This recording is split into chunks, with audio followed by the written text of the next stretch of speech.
Aku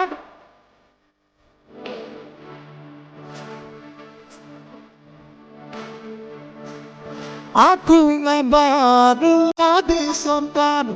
Aku baru Modi Sarkar.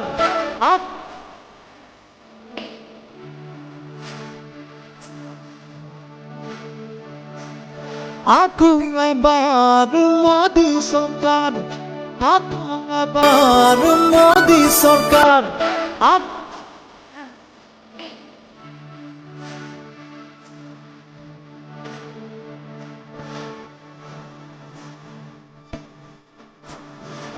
হয়, নিশ্চয়কৈ মই বৰ্তমান উপস্থিত আছো ৰঙিয়া বিধানসভা সমষ্টিৰ অন্তৰ্গত মৌকুচি গাঁৱত।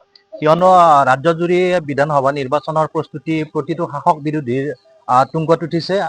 মই বৰ্তমান যিহেতু উপস্থিত আছো মৌকুচি গাঁৱত, মৌকুচি গাঁৱৰ ৰাইজে ৰঙিয়া বিধানসভা সমষ্টিৰ পৰা এইবাৰ কাক বিচাৰে তাৰে কিছু মন্তব্য ল'বলৈ চেষ্টা কৰিম। মোৰ সৈতে এগৰাকী বাইদেউ আছে, বাইদেউৰ পৰা কিছু মন্তব্য ল'বলৈ চেষ্টা কৰিম। বাইদেউ, যিহেতু বিধানসভা নিৰ্বাচন সমাগত, আপোনালোকে ৰঙিয়া বিধানসভা সমষ্টিত এইবাৰ কাক বিচাৰে? হয়, পোনপ্ৰথমে নমস্কাৰ জনাইছো। প্ৰভু ডাঙৰীয়া দেৱক মই বিচাৰো।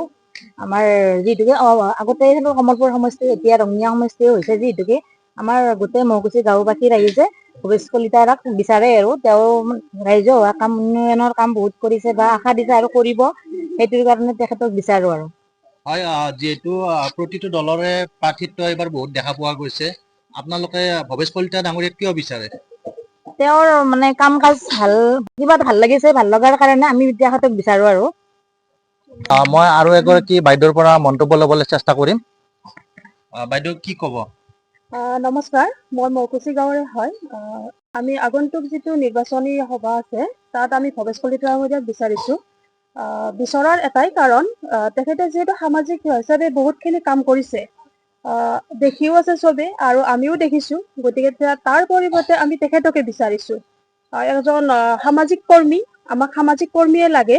নিজৰ স্বাৰ্থ কোনোদিনে নাভাবিলে তেখেতে সমাজৰ হকে কাম কৰিছে আৰু সেই ক্ষেত্ৰত মই ভৱেশ কলিতা ডাঙৰীয়াকে বিচাৰিম। হয়, মোৰ সৈতে আৰু এগৰাকী যুৱক আছে, যুৱ প্ৰজন্মৰ কিছু মন্তব্য ল'বলৈ চেষ্টা কৰিম। যিহেতু এইবাৰ ৰঙিয়া বিধানসভা সমষ্টিত বহুকেইজন প্ৰাৰ্থিত্ব প্ৰত্যাশী দেখিবলৈ পোৱা গৈছে, তাৰে মাজত সমষ্টিত বৰ্তমানৰ বিধায়ক ভৱেশ কলিতাও জনপ্ৰিয়তাৰ শীৰ্ষত আছে, কি ক'ব এই বিষয়ে? নমস্কাৰ। আমি অসমৰ মামা বুলি মুখ্যমন্ত্ৰী কওঁ, আমি আমাৰ ৰঙিয়া সমষ্টিৰ মামা বুলি আমি ভৱেশ কলিতা ডাঙৰীয়াক ক'ব পাৰোঁ।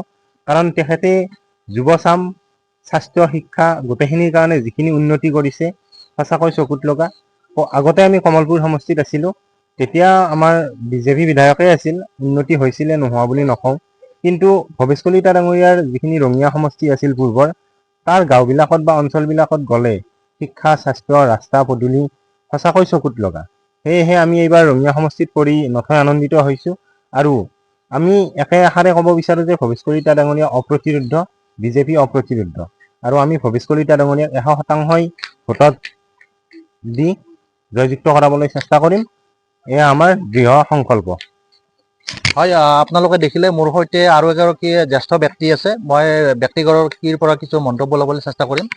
দাদা, কি ক'ব? নমস্কাৰ। ভৱেশ কলিতা সঁচাকৈ এজন যোগ্য প্ৰতিনিধি, অকল ৰঙিয়াবাসীৰ কাৰণে নহয়, অসমবাসীৰ কাৰণেই তেওঁ যোগ্য প্ৰতিনিধি, আৰু ভৱিষ্যতেও তেখেত যোগ্য প্ৰতিনিধি হৈ থাকিব। 2026-ৰ যিটো আমাৰ নিৰ্বাচন, এই নিৰ্বাচনত ৰঙিয়া সমষ্টিৰ পৰা আমি ভৱেশ কলিতা ডাঙৰীয়াক আমি বিচাৰোঁ। তেখেত এজন সঁচাকৈ সামাজিক ব্যক্তি, সমাজৰ কাৰণে বহুত কাম কৰিছে, আৰু ভৱিষ্যতে যদি তেখেতে আৰু সুবিধা পায়, আৰু নিশ্চয় আমাক ৰঙিয়া অঞ্চলৰ লগতে অসমবাসীক আগুৱাই নিব বুলি মোৰ বিশ্বাস। আৰু আমি মৌকুচিবাসী ৰাইজে আমি নিঃসন্দেহে ক'ব পাৰিম যে 100% ভোট দি ভৱেশ কলিতা ডাঙৰীয়াক আমি জিকাই নিয়াৰ কাৰণে আমি দৃঢ় সংকল্প। অন্য বিধায়কতকৈ ভৱেশ কলিতা ডাঙৰীয়াক আপোনালোকে কিয় বিচাৰে? যিহেতু বৰ্তমান সময়ত ৰঙিয়া বিধানসভা সমষ্টিত বহুকেইটা প্ৰাৰ্থিত্ব প্ৰত্যাশী আছে, তেখেতক কিয় বিচাৰে, কিয় ব্যতিক্ৰম তেখেত?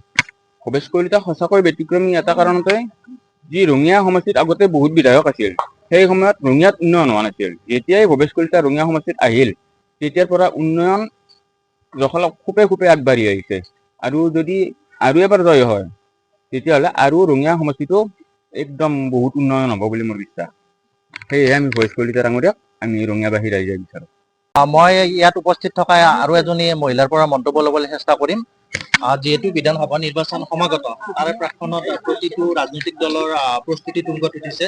বৰ্তমান ৰঙিয়া সমষ্টিত এগৰাকী বিধায়ক আছে ভৱেশ কলিতা। আপোনালোকে ভৱেশ কলিতাক বিচাৰে নে অন্য কাৰোবাক বিচাৰে? ভৱেশ কলিতা ডাঙৰীয়াকে বিচাৰিছো আমি, যিহেতু ভৱেশ কলিতা ডাঙৰীয়া এজন উপযুক্ত ব্যক্তি। তেওঁ যিহেতু আগতে ৰঙিয়া সমষ্টিতে আছিলে, আমি আছিলো কমলপুৰ সমষ্টিত। যিহেতু ইয়াতে আমাৰ এতিয়া সিদিনা আহি গৈছেহি, আহি পেলাই আমাৰ ৰাস্তা পদূলিবিলাক দেখা পাই বহুত সুবিধা মানে দিম বুলি কোৱা খাতিৰত এনেও আমি তেওঁকে বিচাৰিছো। তেওঁ এজন আমি ব্যক্তি, উপযুক্ত ব্যক্তি বুলি আমি মানি লৈছো। গতিকে এইবাৰ আমি 2024ত ভৱেশ কলিতা ডাঙৰীয়াকে বিচাৰিছো। হয়, আপোনালোকে দেখিলে আজি মৌকুচি গাঁৱৰ একাংশ ৰাইজে বা মৌকুচি গাঁৱৰ ৰাইজে বিচাৰিলে ৰঙিয়া বিধানসভা সমষ্টিত আগন্তুক দিনত ভৱেশ কলিতা ডাঙৰীয়াক বিধায়ক হিচাপে বিচাৰে। ধন্যবাদ।